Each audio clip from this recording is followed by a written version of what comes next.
बारंबार मो बस दुर्घटना हो मो बस चालक मान बेपरुआ गाड़ी चालना जो एपर दुर्घटना घटित पुणी यही 2 दिन पूर्व 2 जन महिला जीवन नहीं मो बस एपटी ड्राइवर मान निजुक्ति आपको देला नहीं नहीं देखु जो भाई भाव में दुखद घटना घटी जाऊँगी मो बस चालक मान द्वारा आप देखु से किसी दिन तले गोटे झील चली जाता स्पॉट्रे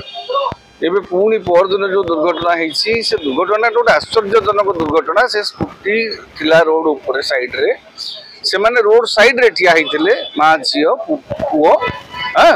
से 3 जन रोड साइड रे ठिया होते माने बस आसिकी से पाखापाखि 500 मीटर रू अधिक घोषारी नहीं गला सेटा हूँ सबुठ बड़ कि प्रकार बेपरुआ गाड़ी चालना आप दुर्घटना है गाड़ीटा हठात रही जाता ना गाड़ी घोषारी किसी बाट माने केते केयरलेस ड्राइविंग से ड्राइवर मानकर बस केते स्पीड से चलाउछंती कमांडो पाखे जो घटना घटी से घटना स्थल रे नंदिनी जेना नामक जन युवती घटना स्थल रे मृत्यु है तापरे तांको भाई भी आहत होकर बर्तमान चिकित्साधीन अच्छा माँ जी भेन फेन कटि जाइला से आज सकाळे राजकुमारी जेना जी आज निधन होती 70 वर्ष पाखापाखि हम बयस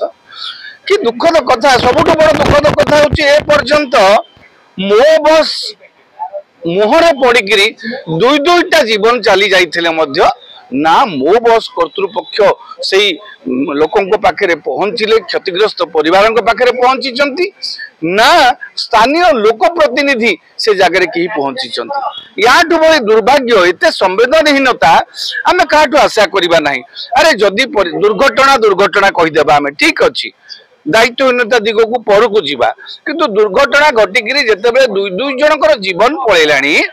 से समय जो मो बस संस्था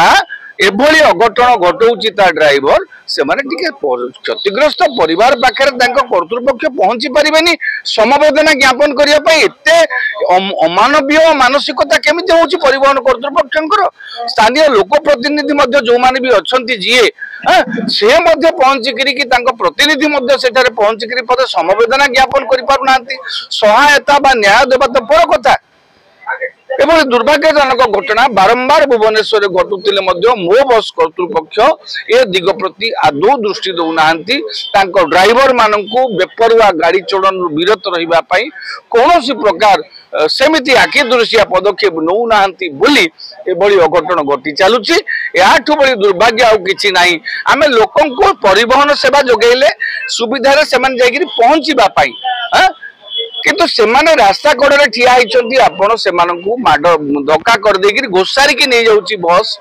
एटा कि प्रकार गाड़ी चालना एटा रास्ता कड़े ठिया होती से तुम तो रास्ता ठिया नथिले रास्ता कड़े ठिया होती आप रास्ता कड़े ठिया लोक को घोषारी की नहीं गले 2 जन जीवन पलैला ये कि प्रकार बेपरुआ गाड़ी चालना परिवहन विभाग और नगर उन्नयन मंत्री ये संपर्क में ये जो बारंबार अघटन घटुची ये जो परिवहन सेवा लोक को सेवा देवाई ये तो मृत्यु द्वार को ठेली दौर लोक लगातार भाव में बड़ी घटना घटुची प्रति निजे कृष्ण महापात्र एवं परिवहन मंत्री जे अच्छा जी जेना बाबू श्रीजुक्त जेना से तार संज्ञान नियंतु ये दिग प्रति दृष्टि दिंतु मो बस परिवहन सेवा को केमिति व्यवस्थित करने कार्यानुष्ठान करंतु नहले एमिति अनेक जीवन अकारण रे चली जीव सर आउ गोटे कथा देखिबा मो बस रो ड्राइवर माने बिना सेफ्टी रे बिना सीट बेल्ट रे गाड़ी चलो ना नहीं आपणकर जदि मु कहूँ मो बस कर्तृपक्ष सीसीटीवी सर्वेलेंस भितर जिते रोचे बस आप जांच करंतु को माने नियम उल्लंघन करुछंती ड्राइवर माने केते स्पीड रे गाड़ी चलाउछंती ड्राइवर सीट बेल्ट सेमानकर जा सुरक्षा कवच सेमान व्यवहार करुछंती कि नहीं से सब दिग प्रति गोटे रीतिमत तर्जमा हो रीतिमत व्यापक तर्जमा करी एभली अघटन को रोकिया पे चेष्टा करा जाऊ आ अंतत मानवीय संवेदना टिके ज्ञापन करा जाऊ दीदीटा गोटे परिवार रो मां झियो 2 जन नंदिनी जेना राजकुमारी जेना 2 जनकर परिवार सदस्य चली गले आम एतिक आम भर मानविकता नहीं आम पहुँचवानी से समवेदना ज्ञापन करने आम कौन साहाय्य देवा कौन न्याय देवा कि व्यवस्थित करवा से पर कथा किंतु समवेदना ज्ञापन करने जावानी एटा गोटे कि अमानविक कथा, ये दुर्भाग्यजनक कथा। अनुरोध समवेदना ज्ञापन करवा न करवा सेटा व्यक्तिगत व्यापार, सरकार करिवे कि नहीं, परिवहन विभाग करिवो कि नहीं, काहाकू समवेदना ज्ञापन करबा पई आमे काहाकू बाध्य करि परिबा नहीं, किंतु अनुरोध करवा मो बस सेवा को व्यवस्थित करबा पई